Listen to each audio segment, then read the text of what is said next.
சும்மா இப்படியே காலார இப்படி வந்து இளைப்பாற வந்தேன். அப்படியே இங்க பக்கத்துல அப்படியே சும்மா அப்படியே ஜஸ்ட் வாக்கிங் வந்தேன். ஆமா ஆமா வா வா வா வா வா வா தம்பி வா தம்பி. நம்ம ஆனந்தராகத்துல நீங்க இன்ஸ்பெக்டர் நான் போலீஸ். ஆமா ஆமா ஆமா ஆமா. கலக்கணும் நிறைய கேள்வி கேட்கணும்னு நினைச்சேன். ஆனா என்னால கேட்க முடியாது போயிடுச்சுன்னா. கேளு தம்பி. ஒண்ணும் இல்ல, இப்போ நீங்க இந்த சினிமால வந்து காமெடியா கலக்குன்னு கலக்கிருக்கீங்க. தேங்க்யூ. எப்படி வந்தீங்க?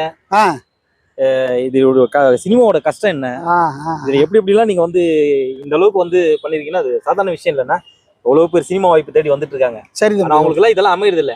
ஆனா அண்ணன் பேர் சொன்னா எல்லாருக்குமே தெரியுதுன்னா அதை நான் அங்கேயே கேட்கணும்னு நினைச்சேன். எனக்கு வாய்ப்பு இல்ல. அது மாத்திரம் இல்லைன்னா உங்க வாழ்க்கையில் நீங்க சின்ன வயசுல இருந்து என்னென்ன பண்ணீங்க, எப்படி எல்லாம் கஷ்டப்பட்டிருக்கீங்க? ஏன்னா நீங்க விவசாயின்னு கேள்விப்பட்டேன் நானு. அத பத்தி எல்லாம் கொஞ்சம் டீட்டெயிலா சொல்றேன்.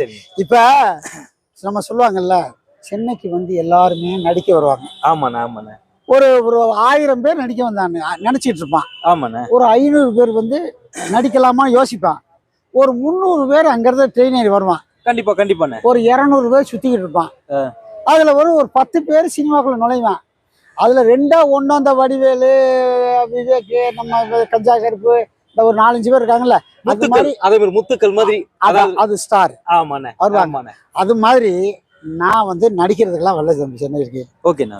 நான் வந்து பிறந்தது வந்து என்னன்னா சிவகங்கை மாவட்டம், இந்த வயல்சேரி சிவனாங்குளம், ஒரு சின்ன குக்கிராமம். அருமையான இடம் அது.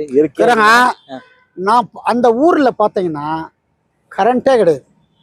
நான் படிக்கிற காலத்துல நான் 10ஆம் கிளாஸ் படிக்கிறேன். கூரை வீட்டுல அரிக்கன் லைட்ல வச்சு தான் படிப்பேன்.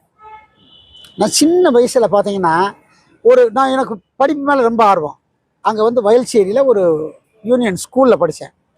அப்புறம் திருப்புவனம், அங்கேருந்து ஒரு 10 மைல் நடந்தே படித்தேன். 10 மைல். காலையில் 6 மணிக்கு புறப்பட்டா பைய தூக்கிட்டு 9:30 மணிக்கு ஆகும். 3.5 மணி நேரம் நடப்பான். திருப்பி ஸ்கூலில் போய் திருப்பி சாயங்காலம் 5:30 மணிக்கு ஸ்கூல் விட்டால் 8 மணிக்கு தான் வருவான்.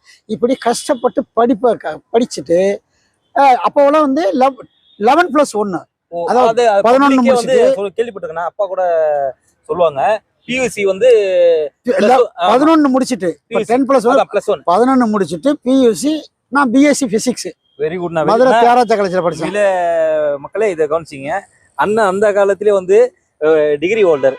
ஆனா டிகிரி ஹோல்டரா இருந்தும் சினிமா மேல ஒரு பற்றுல இந்த சென்னைக்கு வந்து அவர் படாத கஷ்டம் கிடையாது. ஆனா அந்த பட்ட கஷ்டத்துக்கு இன்னைக்கு அண்ணன் வந்து ரொம்ப சந்தோஷமா இருக்காருன்னு தான் நான் சொல்ல முடியும். ஏன்னா அண்ணனை பத்தி ஒரு சில விஷயங்கள் நான் நேர்ல இருந்து பார்த்துருக்கிறதுனால இதை நான் உங்ககிட்ட ஷேர் பண்ணிக்கிறேன். நாங்க வந்து